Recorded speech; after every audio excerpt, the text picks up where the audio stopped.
What's up, everybody? So, here I am with my good friend Gordon, the the fierce crypto lawyer who's been a personal friend ever since 2020 or something like that. We've Sounds known each about other. right, yeah. And you've been in crypto since 2014, That's right. Very good memory. helping the crypto adoption happen. And it's my great honor and privilege to ask you to come and join the Blood on the Podcast Floor signature givers for a good cause for Hawk in Houston. And please do the honor, sir, of signing. Vesa, thank you very much. I am honored to sign this esteemed piece of art that you've created, you and many others, through a collective signature process. I feel like I've graduated into the big leagues finally here in Zurich. So here we go.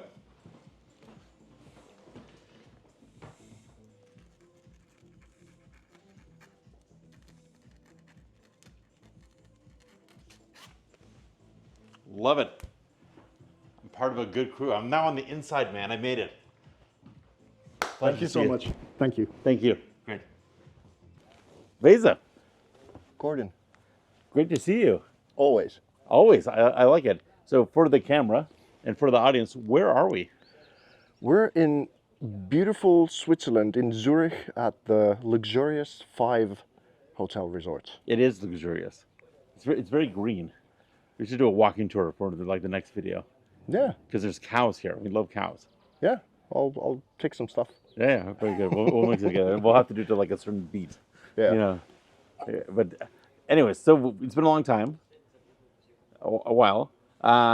Just for context, you and I first met, I think, when I was very recently in Dubai, and we did a interview back then, which we never aired because it's way too edgy. No, who knows? But perhaps we will. No, we had some problems with the whole edit stuff and whatever. Didn't find the people, and then it just got forgot. Everything's good. Into the. Everything happens when it's That was supposed like to. 3 years ago now. I've known you for a while. I know. Yeah. In crypto years, it's like 30. Yeah. And you helped me out with that that with the influencer contract Yep. and all that kind of good stuff. So yeah. Yeah, it's a relationship. Keeps on giving. It's a good thing. So we're gonna air this on the YouTube channel and obviously chop it up in shorts and do all kinds of cool stuff. But for the audience who I don't know what they're hiding underneath the rock, but doesn't know you yet, who are you? What's your main gig? Okay. Well. And by the way, this episode is not brought to you by Asahi, but I'm gonna drink it anyways. Nice. I suppose the story starts best with me being 5 years old and turning my parents' pots and pans into a drum kit, Okay. and kind of being a white boy from up north in Finland and starting to listen to James Brown. Are you serious? Yeah. That's how it all kind a of. man's world. Yeah, Okay, it started. Well, I felt the rhythm, and actually the rhythm has been tremendously helpful, I suppose, in everything that you do. Whether you do business, you do art, you do creativity, whatever, you have to know how to time things. So kind of being attracted to drums or that kind of a thing was helpful, whether I did film or music or went into contemporary art later on, but that's that was the path. It was something that wanted to come out of me ever since I was as young as I remember anything. And then just figuring This out conversation is taking a turn I had no idea it was gonna take. Oh yeah. We're going down a music route. Yeah, music was my first thing. That's Wow, okay. Drums and guitars, and kind of like I grew up with listening to people who had maybe passed away before I was even born. I was massive Jimi Hendrix fan, Pink Floyd, all that kind of good stuff. But it was music first, and arguably, I could say that music is probably the more important art form if you have to make a decision between visuals and music, because you can actually mix a shitty picture with good music, but you can't do it the other way around. What does that mean? Like a shitty movie with good? No, let's say you have bad quality imagery, but you have great quality music. Okay. That can work as a stylistic thing. Okay. But if you do it the other way around, you have amazing special effects and a great, I don't know, whoever directed movie. But if you have a bad soundtrack, it's unwatchable. It's weird how life works, because last night I was watching Midnight Run, the movie from 1988 with Robert De Niro and David Grodin, Robert Gordon, I forget his name is. And there's a scene in there which is just Robert De Niro getting out of his car and going to a door in order to pick the lock. And they had a kind of like guitar riffing in the background. And I had the realization last time I was watching this that the scene's completely boring without the music, but the music makes the scene and totally changes one's attitude to the scene. Because if I put it on mute, it'd be like what's it? Why am I watching this? Yeah. But the music was actually part of the narration in a way, because it's like this edgy sort of '90s or late '80s, just guitar riffing. So it's funny you say this, and here we are talking about it the very next day. Yeah, and Yeah. most of my life, I mean, after music, I went to film. I got educated as a film director in the UK. Had a production company for about a decade, Oh, and wow. then essentially how I got into the visual arts is that I despaired by I was making a television series for the national channel about Finland or where? in Finland, yeah, Okay. about educating dogs. Well, essentially, it's actually about educating people how to be better with their dogs, because the dogs don't have a problem; it's the humans who have a problem. They Okay. don't understand how to communicate. So it was a nice psychological reversal, and I love dogs and whatever, but I was crashing my health with the schedule of shooting that thing, and that's not why I got into film. I wanted to be the next David Fincher or Ridley Scott and create these worlds, whatever. So I had this My kind of guy. Night of the Dark Soul kind of going like, what the hell am I doing here, making dog TV series as opposed to the next Gladiator or Fight Club or whatever it was that I loved at the time. And then I got this idea that what if I started body painting on people, and kind of going through this psychological journey of what their lives are actually about and how that relates to the Jungian archetypes or the great sort of archetypal This stories. is a big jump, actually. I'm thinking about it. I didn't know this about you. So you were into moving art in a sense Yeah, with film. Okay, and that was your training, I think I'm Yes, hearing, and you yeah. actually did that for a solid 10 years? yeah. Is that right? yeah. Wow, that's a good chunk of time. All right, and then you got burnt out because this film, which seems like it's a good topic, just maybe wasn't the right hours.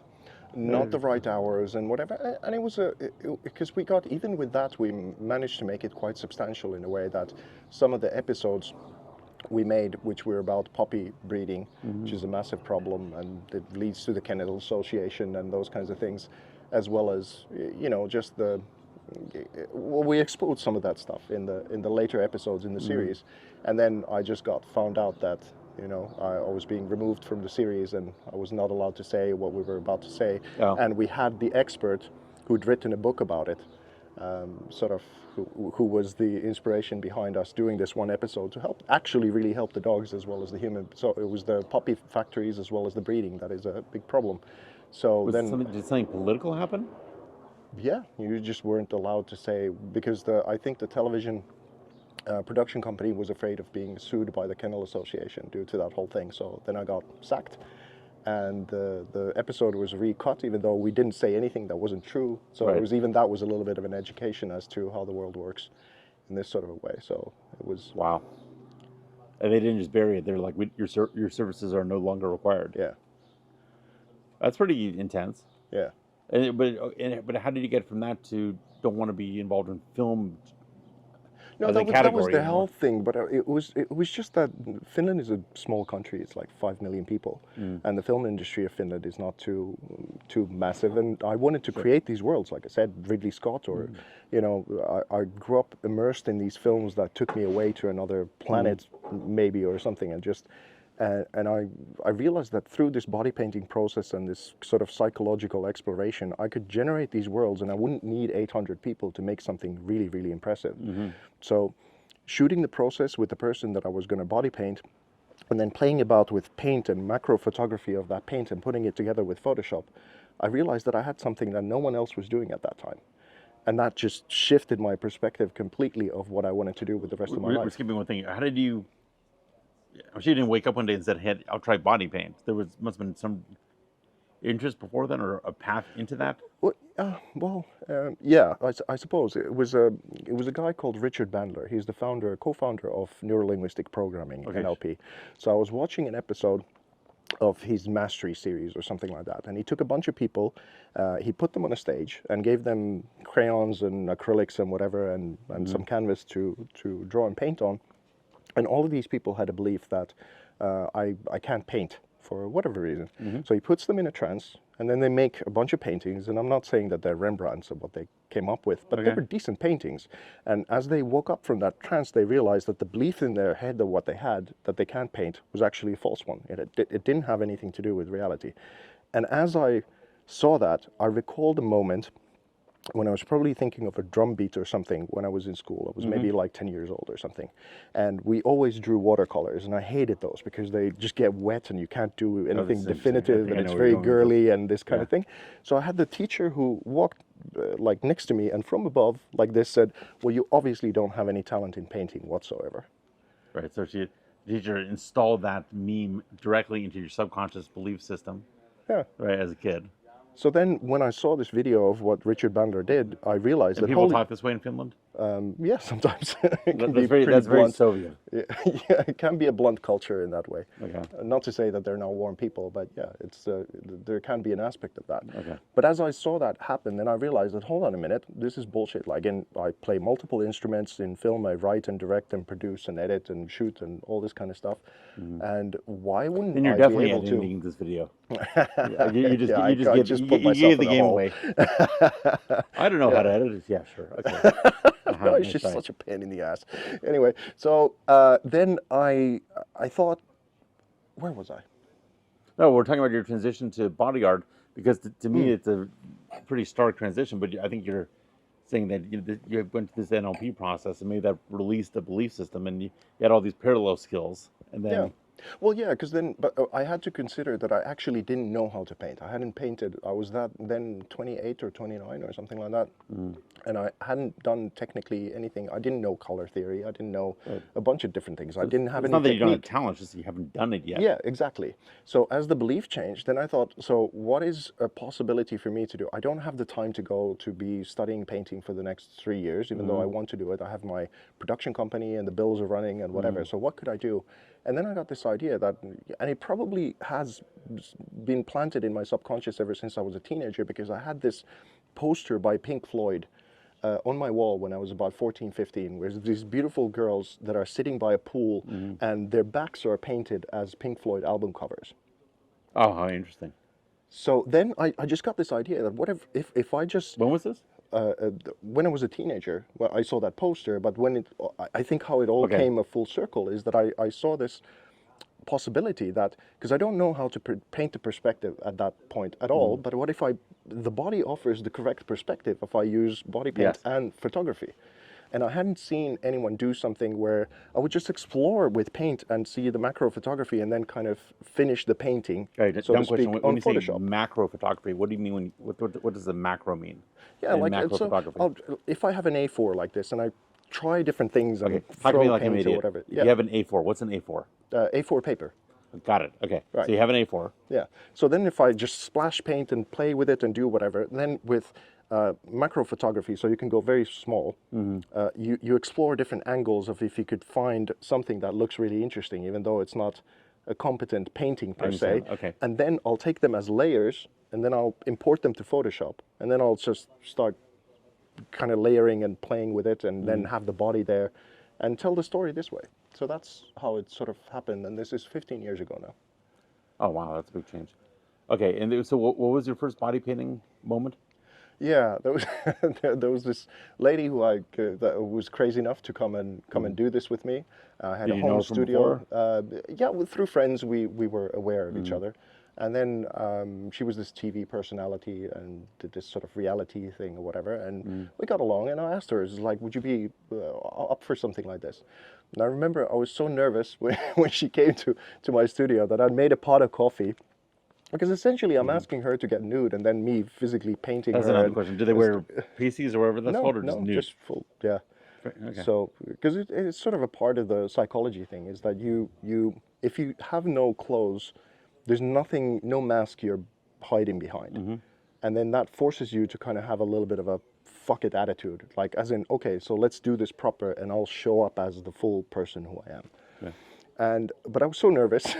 She's gorgeous and whatever, and came through the door, and I fumbled up the whole pot of coffee onto the ground, and just very smooth, as you can imagine. But I suppose it came across as cute. You innocent I'm artist. hoping. It probably was ingratiating. Yeah, no, not really, not that much. Oh, he's a klutz. He's nervous. It's okay, honey. Yeah. Okay. So. Sorry, this before or after marriage? Before. Okay. Before. God bless you. Yeah. Okay. So So, but then as we started working, it was very natural. It felt like, okay, so this and try different things, and she was really open to trying different kinds of things and wanting to explore what this kind of thing would be. And then a little bit after, maybe the next day or something, when I was playing about with the combination of the different layer paintings and what we'd done, then I saw the first about ready artwork in front of me, and I went, Oh wow. everything changed in a flip. What a realization, because you're coming to this from a belief system which may even be right, that you don't know what the heck you're doing, or you're new at least, and then you're seeing something manifest. That's not my word, but everyone uses it. Get something pop into reality. It must have been like like a circuit being formed. All of a sudden, you're like, Yeah, oh wow, I can do this, and it has been done. Like there's something here. I guess the next question, if I was in your shoes, my next question would be, is it repeatable? yeah. Yeah. That's what I've been doing now, 15 years in I mean, different kinds of. clearly it's repeatable because you're here. But if I was in that moment at that time and Oh something yeah, yeah, yeah. pops like this, That's yeah. But I and I just still had doubt, my next question would be, can I repeat this, or did I just do my one shot? But then here you are. yeah, because I could make.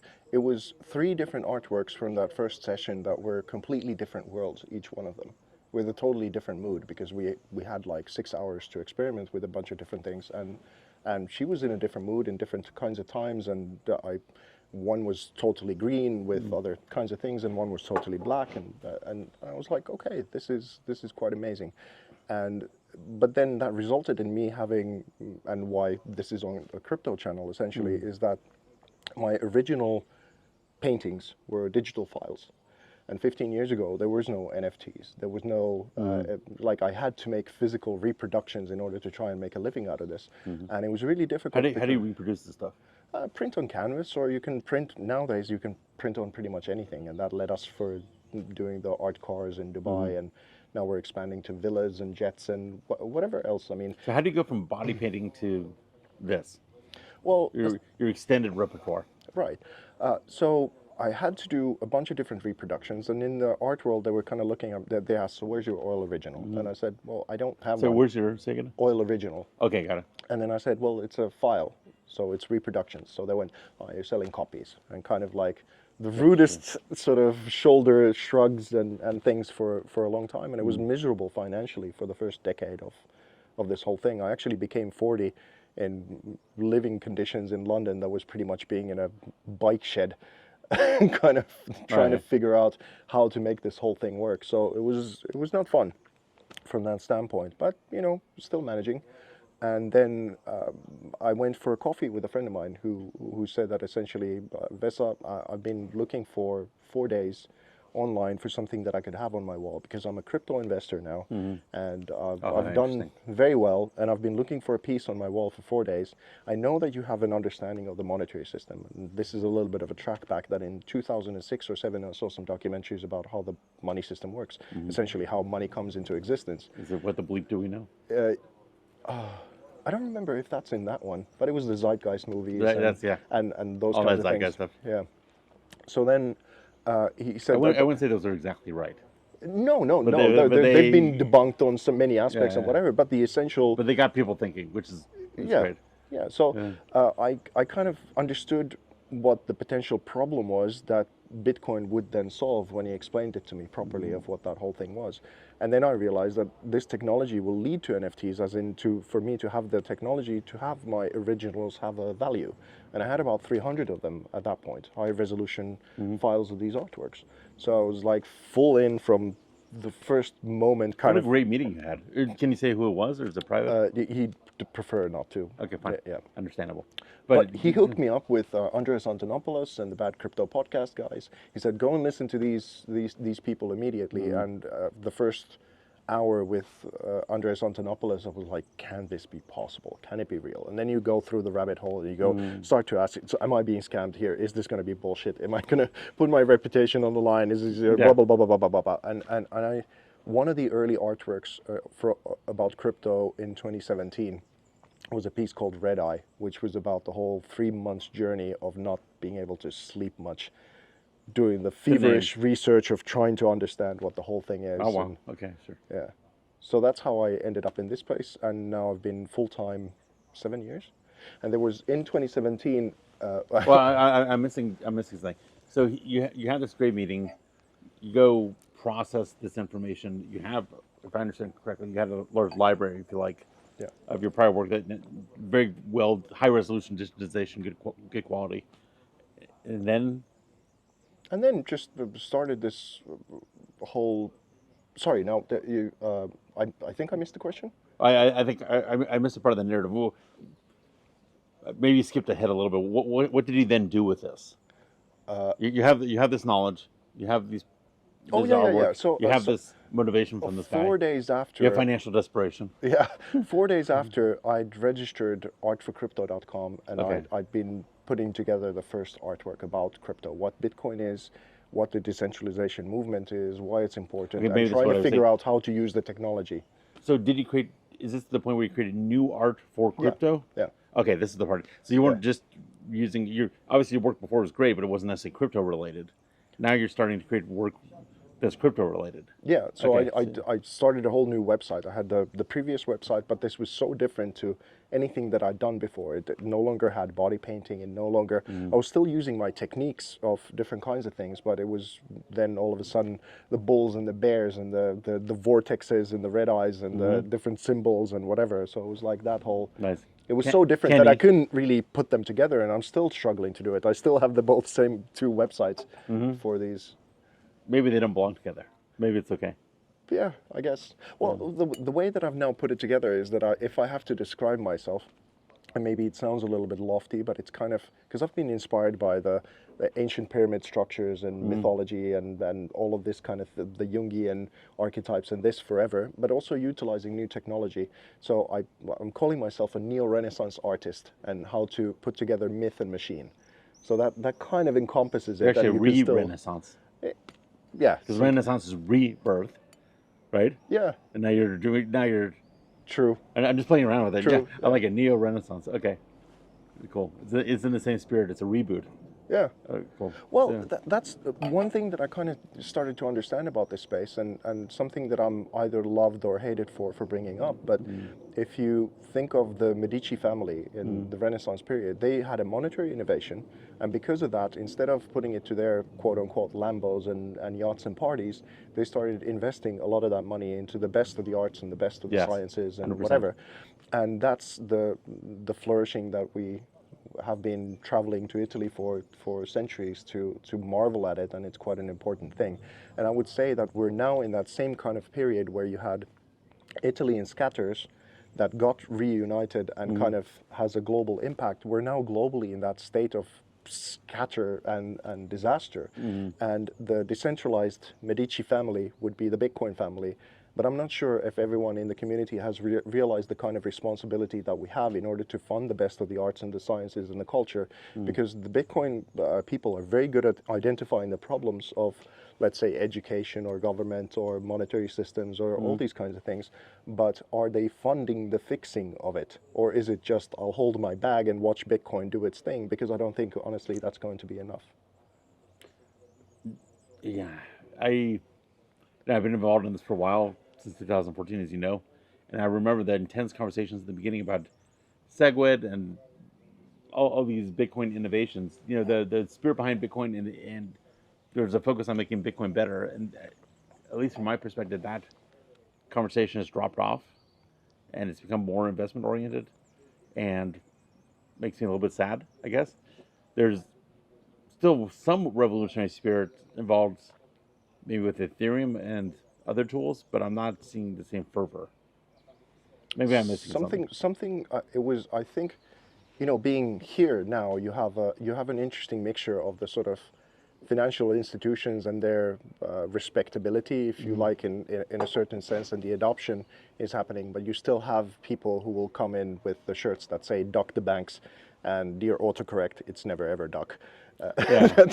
Type of situation. So this is an interesting one in Switzerland. But I remember the first, because I've been to about 400 events, I think, at this point in Web3 altogether.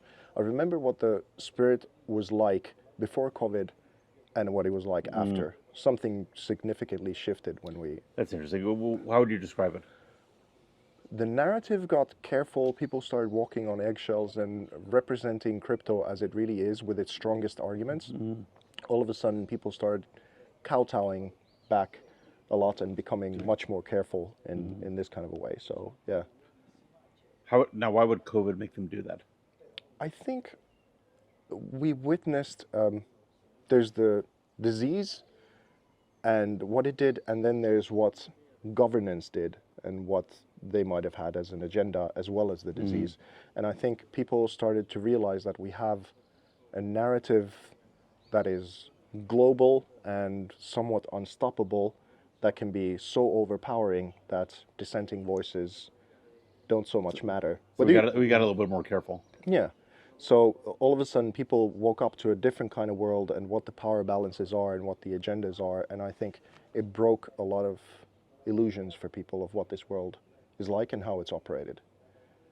Yeah, what I see is for a long time people were gathering power and resources in order to maybe reform the system. Now I think they're gathering power and resources in order to escape to somewhere safe while the system collapses. Yeah. And maybe I'm one of that group. I still like to have an impact and try to do what I can, but if I look at global trends, I'm like, oh boy, Yeah. there you go. Well, you have Strap in. characters like the maybe emerging President Kennedy again, Okay. kind of unwavering, Yeah. kind of. He's clearly a person who hasn't given up and he wants to fix it, and I admire that kind of a thing. Whilst I kind of try to be smart about what my actual resources and what I can do and what kind of an impact I can have. But it's a line in between that. Are you going to give up on this world and just sort of go about and make the citadel, if that's even possible? Because I'm not sure if that myth will hold, that you're just going to be able to make your millions and retire on an island and be all fine and dandy. No, I mean, 'cause it's like, well, some people. It's a good. I don't know. Sure, what to talk about. We can always. This may end up on the editing room floor. We'll find Yeah. out. But this will be more of a conversation in the interview, I guess. But it's a very difficult decision because you're right. No one gets out of this life alive, and no one, barring Elon Musk, is getting out of this world alive. We're all kind of stuck here for at least the next 30, 40 years. We're not going to do any. There's no mass migration to Mars in the immediate future. So, where is safe, and what do you need to get there, and what do you need to secure yourself there in reasonable comfort for you yourself and your family? Those are challenging questions because things are happening so fast, and things are so global, and the rules change. Who knows? Who knows where you can go with your passport? Who knows where, if you leave a place, the government calls you back and says, not so fast. There's a lot of challenges, right? And also, yeah, do we give up, or do we kind of work on fixing the world, but also secure our personal position, sort of minimize, maximize, min max, there, and then is it necessary to become a religious martyr of sorts, or then alternatively super selfish about your own survival? And is there a bigger picture in spirituality? Is there what's the battle of the soul? I mean, we always have the left and the right politically, but what's the sort of more me selfishly, or then the cosmos type of axis? So I think when I at least personally I add the axis of me, myself, and then it becomes family, society, and then what might be the continuation after we leave these bodies, then that adds another axis at least for consideration.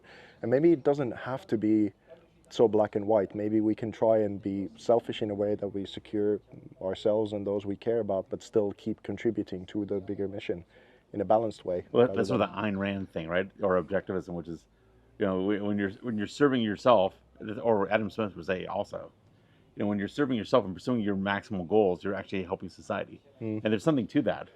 If you're out there serving yourself by creating new wealth and new businesses and new ideas and securing everyone you care about, maybe you're creating an island of stability that pulls the world in the right direction.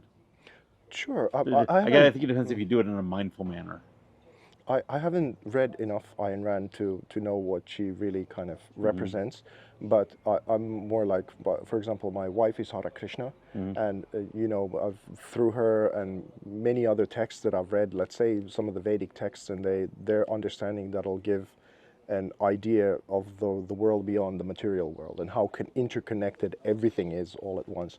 So the sort of just libertarian, I'll just take care of myself and my own interest, and what's good for me will be good for everyone else, doesn't seem to be entirely the truth of the matter I'm not saying either. it's right. I'm just saying You know, it's an approach. yeah. So let's circle to what do you, a recurring theme with you is the impact of digital art and NFTs.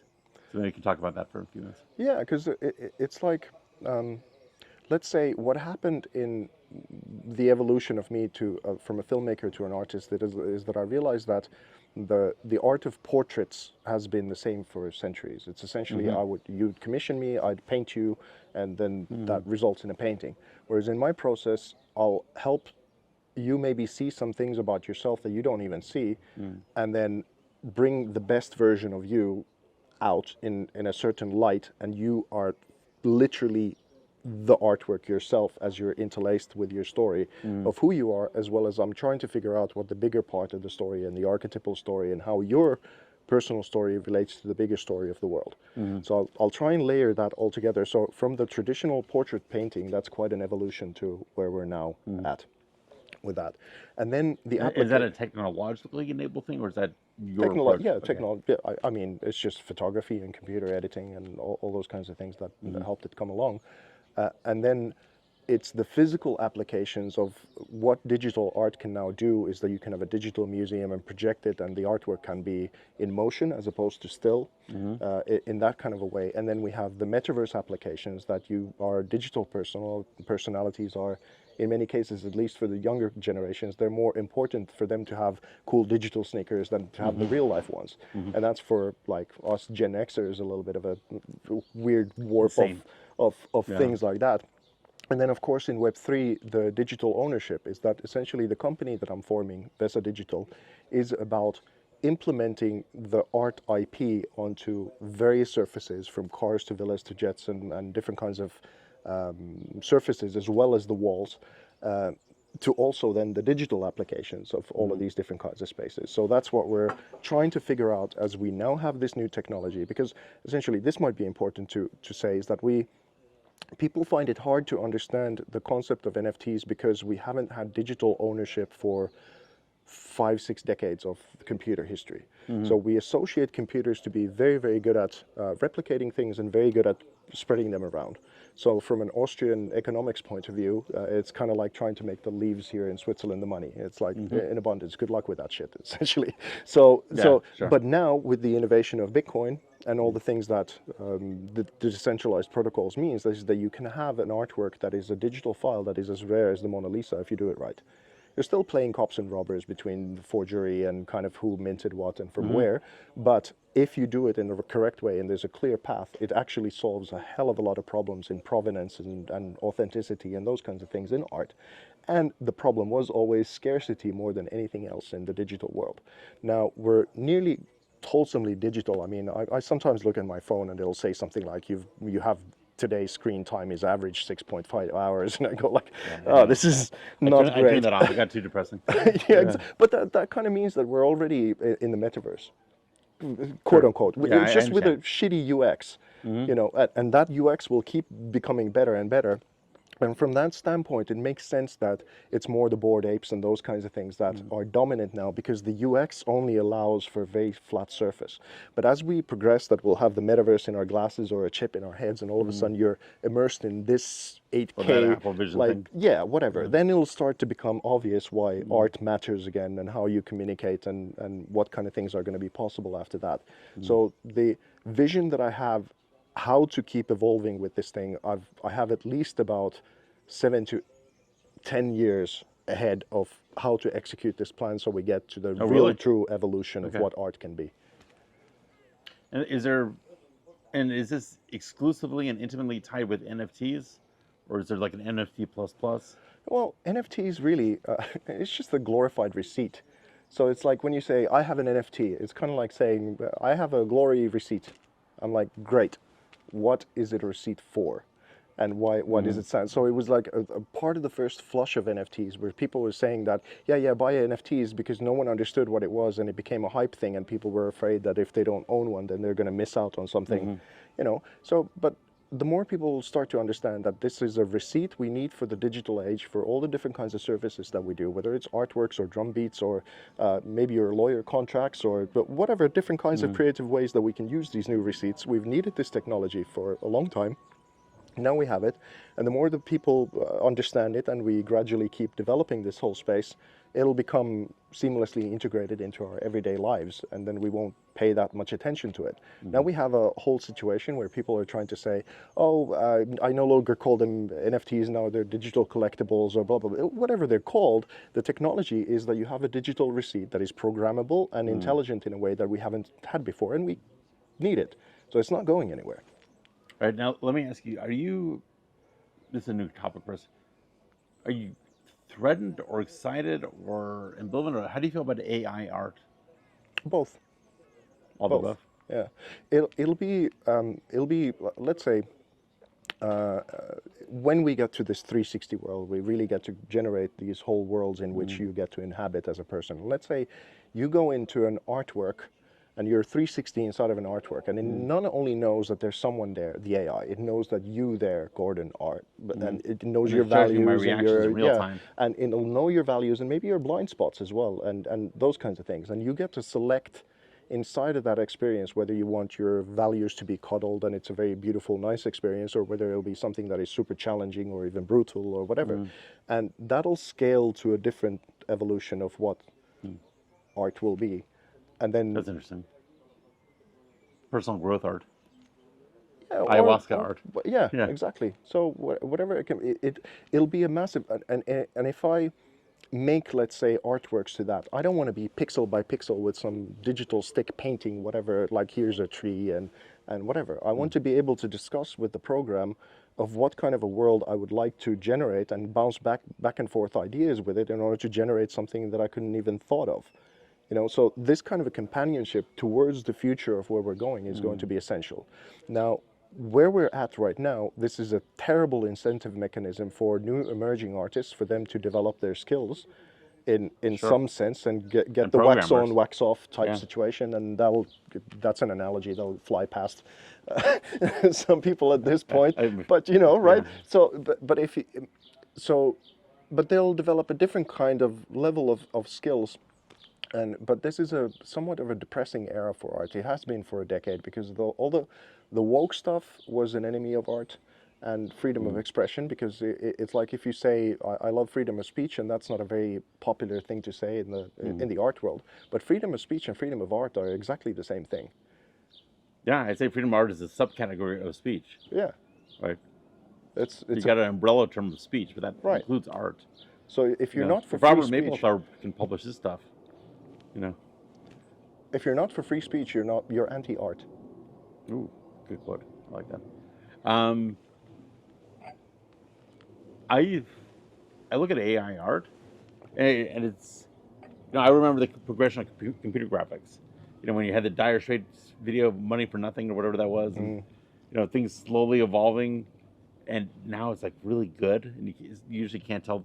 Often you can't tell the difference between computer art in movies. Obviously if it's science fiction, you can tell. But if a lot of what you see in movies is just digital art, you just don't know what it is. Like you fill in the Coliseum with humans. I've seen that evolution we all have with AI art.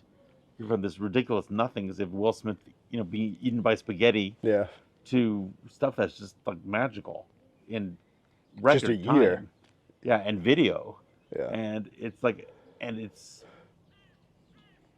breathtakingly creative and mind bending, and someone feels like I saw an interesting. Someone made a comment like, why is AI art so dreamlike? And someone else responded, because the AI is dreaming. Just watch what happens when it wakes up. Yeah. It's about to wake up, and then see what it will start drawing for us. And it's freaky, and I wonder if the concept of art even remains.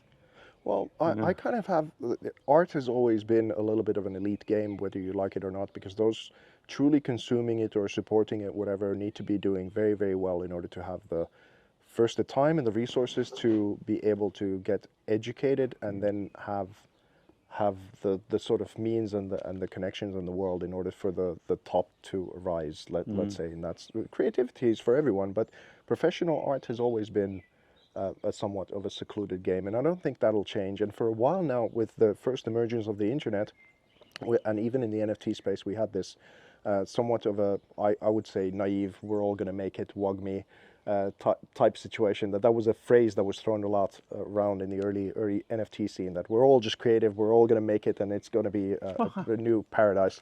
And again, something that I wasn't very popular for kind of poking a little bit of fun at, because it was just so obvious that it wasn't going to be the case. Of course not. So for the top end and those who are willing to adapt and do something really interesting and kind of figure out how to use those tools, we will have something that we've never seen before, and it'll blow us all away. And there's a role for the artist inside of that. But one of the things that would be an immediate threat a little bit is that often collectors, let's say if you have multiple different kinds of skills, let's say the one thing that I admire about you is how you go about attacking a contract and kind of seeing the whole matrix of the whole thing. And you need to have that kind of a mindset to it and a passion for it in order to do it. But if you would have put your mindset to becoming an artist, you could have been one. I think you. I did posters for my school plays in high school. Yeah, so it's if you have the kind of, if you have the mindset and you put in the dedication, you could. So then, because I've done this massive focus on and drive to go towards what I do, I recognize it in other people. And I think many collectors are like that. They've put their drive into something, and then they recognize it in an artist that they've also put this there. But there's a desire that they would also like to be an artist, because it's so much cooler. Even if you do a mediocre painting, but it's yours, it's somehow more important to you maybe than, I don't know, the Mona Lisa can be at times. And now what AI allows you to do is to give you the illusion that you're already a much more advanced artist than you are, because you just put a little bit of a script somewhere, and then all of a sudden you produce something that feels like it's your own, but it's a sort of bunch of recycled mastery that is being put there that'll give you the perception that you're something that you're not necessarily yet. And this is an interesting conversation because it leads back to me. There's many people who are oil painters and super oil painters. They would look at what I do, and because I've used Photoshop and different kinds of tools like photography, they'd be like, "Oh, you're less than." And I understand that point of view, but it ultimately ties back to storytelling. Are you telling something important? Because people are like, "Oh, I'm not an artist. I don't know how to draw." I'm like, most of my focus has gone into learning ancient cultures, learning technology, learning storytelling, archetypes, and things like that, and how to put something together. Because, well, here's a good one. Dali, I think, made the first metaverse that I recall, and he didn't more than. He needed only a canvas to do so. By having surrealism, or yeah, because essentially what he did is that we didn't have a dream language, at least in the. You might have it with the Australian Aboriginals and before Dali and some other versions, but let's say most importantly to the Western world, we didn't have a world of dreams manifested in such a way that it was brought to the surface immediately when you saw a Dali painting. A new world emerged inside of your mind, and then it brought the subconscious to the conscious level, to the whole of societies and countries and civilizations, essentially. So that he birthed the metaverse in that. And I think that's the job of the artist. We see what's bubbling underneath the surface, or things that are not kind of being addressed. So that's the critical part of art, to bring something kind of like, okay, so guys, we're not dealing with this. Or then one thing that we haven't explored in art, let's say more in the official art world for quite some time, is that art doesn't only need to critique, it can also expose the future and how to walk towards a vision. And that's much more difficult, of course, but that's the positive direction and the more constructive version of the creative destruction point, which is also very important. There's a lot there. Right. Interesting. Well, if those classically trained oil painters are throwing you shade, are we maybe throwing a little bit of shade of AI prompt painters? Well, it's an emerging thing. Or is it just different? I don't know it well enough. I've tried, like let's say if I tried to generate a picture with Midjourney or something like that, I'll have to go through at least 10 different iterations and different prompts and editing the prompts in order to try and get close to something that I would feel satisfied with. So is that an artistic process to get towards a vision? Yeah, I'd but even say, you know what's so funny? I say it's a lawyer process. I feel like I'm in a deposition, coming up with very carefully tailored sentences and questions so as to make the witness regurgitate what they need to for me. It's weird how English language skills and lawyer skills translate into art prompting. Like, yeah. I'm serious. I felt like I used Dolly actually. I felt like I was engaging in a deposition. Okay, and I did mean this, I meant that. When I say this, I don't mean this, I mean this. Yeah, yeah. And it's like, oh, okay, and it goes fine. Here, cool. And I've been using it for my event invitations actually. When I do a crypto lunch, I type in a description of the graphic I want and iterate it a few times. Well, do an experiment if you have some free time at some point.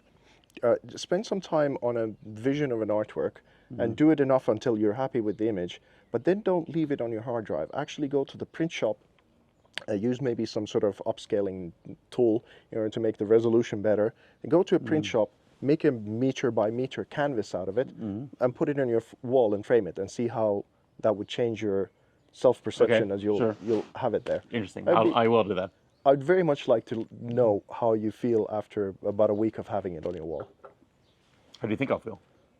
I actually really don't know, but I suspect it'll be positive.